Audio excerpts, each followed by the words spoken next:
அருள் அமுதம். ஹரி ஓம். ஸ்ரீ குருப்யோ நமக. நம்முடைய அருளமுதம் யூடியூப் சேனல் வாயிலாக நாம் அநேக வீடியோக்களை, ஆன்மீக விஷயங்களை, ஜோதிட விஷயங்கள் மட்டுமல்லாது பல விஷயங்களை எல்லாம் பதிவிட்டு கொண்டு வருகிறோம். அந்த அடிப்படையிலே நாம் இப்பதிவிலே வருகின்ற நவம்பர் மாதம் 12ஆம் தேதி பொன் கிடைத்தாலும் புதன் கிடைக்காது என்று சொல்லுவார்கள். அந்த புதன்கிழமையிலே வருகின்ற கால பைரவ ஜென்மாஷ்டமியை முன்னிட்டு, பைரவருடைய அவதார அந்த அஷ்டமி திதியை முன்னிட்டு, மகாதேவாஷ்டமி என்று சொல்லுவார்கள். அந்த பைரவருடைய ஜென்மாஷ்டமியிலே சென்னைக்கு அருகிலே நடைபெறக்கூடிய சொர்ணாக்ஷர பைரவர் மகா யாகத்தை முன்னிட்டும், இந்த சொர்ணாக்ஷர பைரவருடைய அந்த ஒரு விசேஷமான மகத்துவத்தை பற்றியும் இந்த பதிவிலே பார்க்கவிருக்கிறோம். எனவே இப்பதிவிலே எங்களுடைய அருளமுதம் யூடியூப் சேனல் இதுவரை சப்ஸ்கிரைப் செய்யாதவர்கள் உடனடியாக சப்ஸ்கிரைப் செய்து இப்பதிவை தொடர்ந்து பார்க்க அடியேன் வேண்டுகோளை விடுத்து நாம் இப்பொழுது இந்த பதிவிற்குள்ளே செல்லலாம். அதாவது பைரவர்னு சொன்னாலே எல்லாருக்கும் அந்த சிவன் கோயிலில் ஈசானிய மொழியில் தெற்கு புறமோ தெற்கு நோக்கியோ அல்லது மேற்கு நோக்கியோ பார்த்து ஒரு நாய் வாகனத்தோட சுன வாகனத்தோட சூளம் கபாலம் இதெல்லாம் எடுத்துன்னு வச்சு கையில் வச்சுட்டு இருப்பார் அப்படின்னு எல்லாருக்கும் தெரியும்.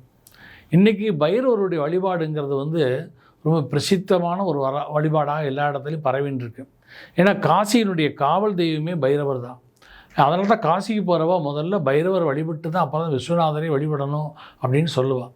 அப்போ அந்த பைரவர் வழிபாடு என்பது, அந்த பைரவர் என்பவர் நம்மை காக்கக்கூடியவர், நம்முடைய இருப்பிடத்தை காக்கக்கூடியவர். அவருக்கு க்ஷேத்திரபாலகர்னு பேர். க்ஷேத்திரம்னு சொன்னால் வசிக்கக்கூடிய இடம்னு பேர். அந்த ஒரு நல்ல ஒரு க்ஷேத்திரங்கள், அதற்கும் க்ஷேத்திரம்னு பேர்.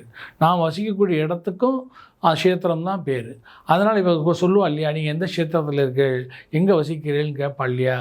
அதனால் மாதிரி நம்முடைய இருப்பிடத்தையும், நாம் வாழக்கூடிய இடத்தையும், நம்முடைய பொன் பொருள் உடைமைகளையும், நம்முடைய குழந்தைகளையும் காக்கக்கூடியவர் பைரவர். அப்போ நம்முடைய குழந்தைகளுடைய வாழ்க்கைக்கு ஆதாரமாக இருப்பவர், வாழ்க்கையினுடைய நலத்திற்கு ஆதாரம் பைரவர். அப்பேற்பட்ட பைரவர், அதனால தான் பைரவருக்கு நாய் வாகனமாக இருக்குது. எவ்வாறு நாய் ஒரு குடும்பத்தையும் அந்த குடும்பத்தில் உடைமைகள் பொன்பொருள் அனைத்தையும் காப்பாற்றி கொண்டு இருக்கிறதோ, அதே போல்தான் பைரவரும் நம்மை காப்பாற்றக்கூடியவர். இப்பேற்பட்ட ஒரு பைரவர் அவதரித்தவுடைய கதை எல்லாருக்கும் தெரியும். அந்தகாசுரன் சொல்லக்கூடிய ஒரு அகங்காரமுள்ள ஒரு அசுரனை அழிப்பதற்காக அந்த ருத்ரனுடைய அம்சத்திலிருந்து வந்தவர் தான் பைரவர். அதனால் அகங்காரத்தை அழிப்பவர். அப்போ ஆணவம் கொண்டு வரை அழிப்பதற்காக எடுத்த அவதாரம் தான் பைரவதன். அப்போ முதல்ல பைரவரை கும்பிடணும்னு சொன்னால், பைரவருடைய அனுக்கிரகம் வந்துச்சோன்னா நம்மகிட்ட முதல்ல அகங்காரம் இருக்கக்கூடாது, ஆணவம் கர்வம் இருக்கக்கூடாது. இன்னும் சொல்லப்போனால் பிரம்மனுக்கு ஆதியில் 5 தலை இருந்தது. அவனுக்கு அந்த 5 தலை இருப்பதனால் அவனுக்கு அகங்காரம் இருந்தது பிரம்மனுக்கு. அதனால் பைரவர் என்ன பண்ணார், அவருடைய ஒரு தலையை கிள்ளி எழுத்து 5 முகன்கிறத 4 முகனாக மாற்றி விட்டார். ஒரு தலையை கிள்ளி எரிந்து விட்டார். எரிந்து விட்டதுனால அந்த பிரம்மன் பிராமணன் இல்லையா, அதனால் பிரம்மகத்தி தோஷம் இந்த பைரவருக்கு வந்தது. அதனால் அந்த பிரம்மகத்தி தோஷத்தை தீர்ப்பதற்கு அவர் காசி சென்று அந்த அன்னபூரணி கையால் அந்த வெற்றியை பெற்று அந்த பிரம்மகத்தி தோஷம் நீங்க பெற்று அந்த காசியினுடைய காவல் தெய்வமாக, அந்த க்ஷேத்திரத்தினுடைய தெய்வமாக அவர் பைரவர் அமர்ந்திருக்கிறார். இவ்வாறாக பைரவருடைய வரலாறு என்பது நம்முடைய புராணங்களிலே அநேக இடங்களிலே நாம் பார்த்திருக்கிறோம். அப்பேற்பட்ட பைரவர் இன்றைக்கும் ஆலயங்களிலே அந்த ஈசானிய மூலையிலே தெற்கு நோக்கியோ அல்லது மேற்கு நோக்கியோ அவர் அமைந்திருப்பார். அதில் நாய் வாகனத்துடன் பைரவருடைய அந்த தியான ஸ்லோகத்திலே வரும், ரத்தஜ்வலா ஜடாதரம் சசிதரம் ரக்தாங்க தேஜோமயம் அஸ்தே சூழ கபால பாசடமுருகம் லோகஷ்ய ரிட்சாகரம் நிர்வாணம் சுனவாகனம் திரிநயனஞ்ச ஆனந்த கோலாகலம் வந்தே பூத பிசாசநாத வடுகம் க்ஷேத்ரஷ்ய பாலம் சிவம் என்று அந்த பைரவருடைய தியான ஸ்லோகம் சொல்லியிருக்கிறது. அவ்வாறாக அந்த பைரவர் அந்த ஒரு இரத்த ஜுவாலையுடன் திரிநேத்திரத்துடன் அந்த கையிலே சூளம் கபாலத்தையும் கொண்டு அந்த சுனவாகனத்தை கொண்டு உடம்பெல்லாம் நாகத்தை நாகாபரண நாகாபரண பூஷிதன்னு பேர். மற்ற தெய்வங்களுக்கெல்லாம் இப்போ விநாயகருக்கு இடுப்பில் பாம்பு இருக்கும், சிவனுக்கு கழுத்தில் பாம்பு இருக்கும், பெருமாள் பாம்பில் பள்ளி கொண்டு இருப்பார், சக்தி பாம்பை வந்து சிரசு மேலே வைத்திருப்பார், அப்புறம் வந்து முருகர் பாம்பு காலு கீழே பாம்பு இருக்கும். ஆனால் பைரவருக்கு மட்டும்தான் உடம்பு முழுக்க எல்லாமே பாம்பாக இருக்கும். கையில் இந்த கங்கணத்தில் பாம்பு, மோதிரமாக பாம்பு இருக்கும், அப்புறம் கழுத்தில் பாம்பு இருக்கும், தலையில் பாம்பு இருக்கும், காலில் பாம்பு இருக்கும், உடம்பு முழுக்க பாம்புகள் எங்கு பார்த்தாலும் இருக்கும். அவருக்கு நாகாபரண பூஷிதன், நாகத்தையே ஆபரணமாக போட்டு இருப்பவர் தான் பைரவர். அப்பேற்பட்ட பைரவர், நாகத்தை ஆபரணமாக கொண்ட அந்த பைரவர், அப்பேற்பட்ட பைரவர் மிக சக்தி வாய்ந்தவர். தோஷத்திலேயே மோசமான தோஷம் சர்வதோஷம். அப்போ அந்த சர்வதோஷத்தை போகக்கூடியவர் மட்டும் பைரவர் இல்லை, இந்த சனீஸ்வருடைய குருவே பைரவர் தான். அதனால தான் சனி உபாதை உள்ளவா சனீஸ்வருடைய குருவான பைரவர் வழிபட்டாலே சனியுடைய 7.5 சனி, அஷ்டம சனி, அர்த்தாஷ்டம சனி, சனி திசை நடக்கிறவா அவளுடைய பிரச்சனை அனைத்தும் தீர்ந்துடும். அப்போ அந்த பைரவருடைய சக்திங்கிறது நம்மளுடைய புராணங்களில் மிக அதிக இடங்களில் சொல்லப்பட்டிருக்கிறது. இன்றைக்கும் கூட காசியில் பைரவர் வந்து அந்த காவல் தெய்வமாக இருந்தால் கூட அங்கே கூட பார்த்தீங்கன்னா திலபாண்டேஸ்வரன் சொல்லி இந்த சனீஸ்வரர் வழிபட்ட அந்த ஈஸ்வரன், அதுக்கு திலபாண்டேஸ்வரன் பேர். அப்பேற்பட்ட அந்த சனீஸ்வரனே அந்த காசியில் போய் வழிபட, அதனால தான் காசியில் காக்கா பிறக்காதுன்னு சொல்லுவான். அப்பேற்பட்ட பைரவருடைய ஜென்மாஷ்டமி இதில் வந்து நிறைய பேருக்கு அந்த பைரவர் வந்து பார்த்தீங்கன்னா அவர் வெறும் காவல் தெய்வம் தான், இருப்பிடத்தை காப்பாற்றக்கூடியவர், க்ஷேத்திர பாலம் மட்டும் நடிச்சுட்டு இருக்கு. அது மட்டும் கிடையாது. பைரவர்கிட்ட இப்போ வந்து லட்சுமிகிட்டக்க செல்வம் இருக்குது, குபேரன்கிட்டக்க சங்க நிதி நவநிதிகள்லாம் இருக்குது, பத்மநிதியெல்லாம். ஆனால் பைரவர்கிட்டக்க சப்த சொர்ணங்கள் இருக்குது, சப்த சொர்ண மலைகள் பைரவருடைய கண்ட்ரோலில் தான் இருக்குது. இந்த உலகத்தில் இந்த பிரபஞ்ச ரகசியங்கள் இருக்குது, சப்த சாகரங்கள் இருக்குது, சப்த கிரிகள் இருக்குது, அது மாதிரி நிறைய சப்த ஸ்வரங்கள் சொல்கிறோம். இதே மாதிரி நிறைய 7 விதமானதெல்லாம் சொல்லிகிட்டே போகிறோம் இல்லையா. அதில் சப்த ஸ்வர்ணங்கள் இருக்குது, சொர்ண மலைகள் இருக்குது. இது வந்து ரொம்ப ரகசியமான மலைகள். அந்த சப்த சொர்ண மலையை காப்பாற்றக்கூடியவரே பைரவர் தான், அவர் கண்ட்ரோலில் தான் இருக்குது. என்ன இன்றைக்கும் கூட சிதம்பரத்தில் அந்த சொர்ணத்தினால தகடு வேய்ந்திருப்பா அந்த மேற்கூரையெல்லாம். அது மட்டும் கிடையாது, சிதம்பர ரகசியங்கிறது அந்த சொர்ணத்தினால வில்வம் தொங்கிட்டு இருக்கும். அங்கே அந்த சொர்ணகால பைரவர் தான் உள்ளது, மூலஸ்தானத்தில் இருப்பார் சிதம்பரத்தில், அந்த அம்பலத்தில், பொன்னம்பலத்தில்.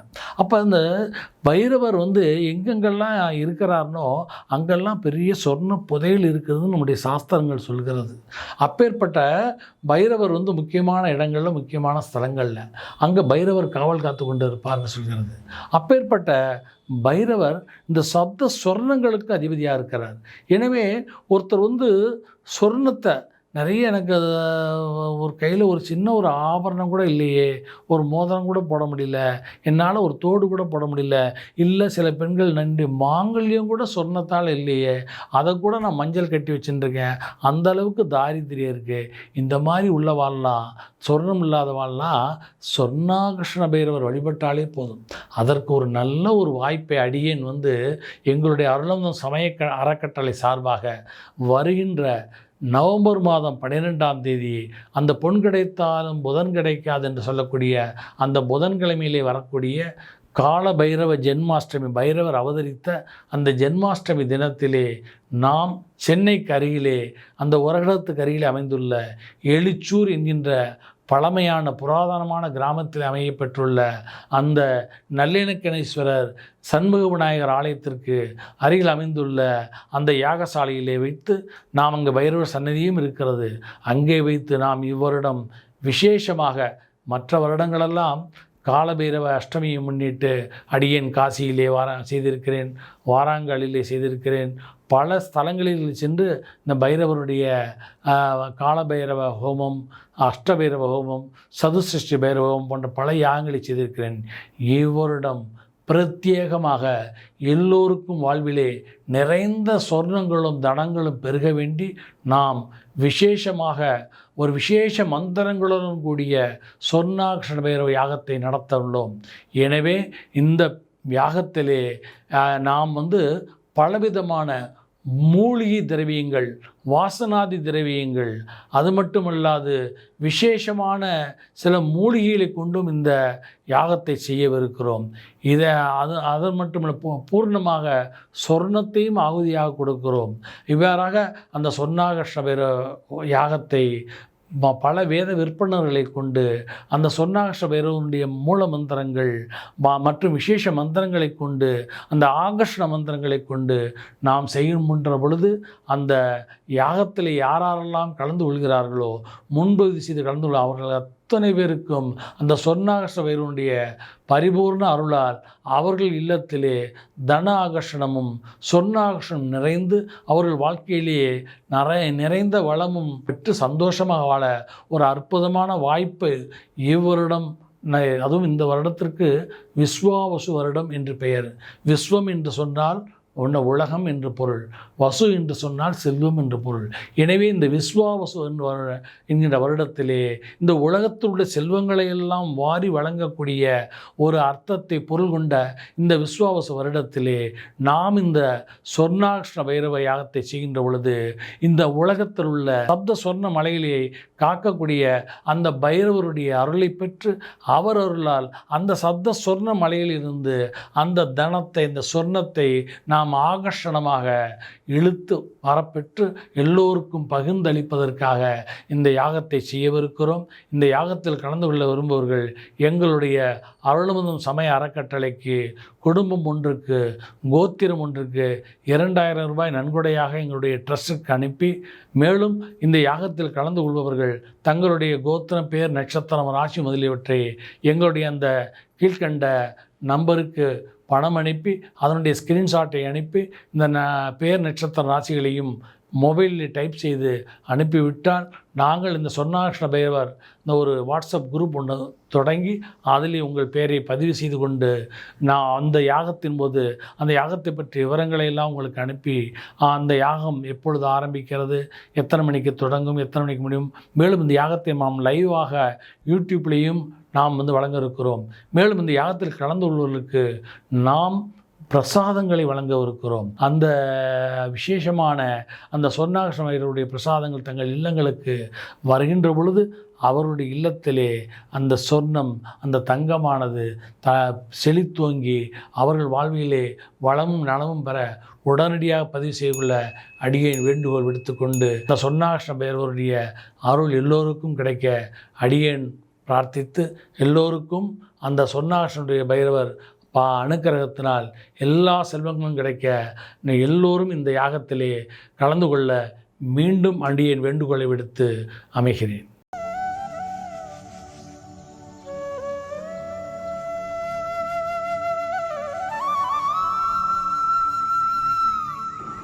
அருள் அமுதம்.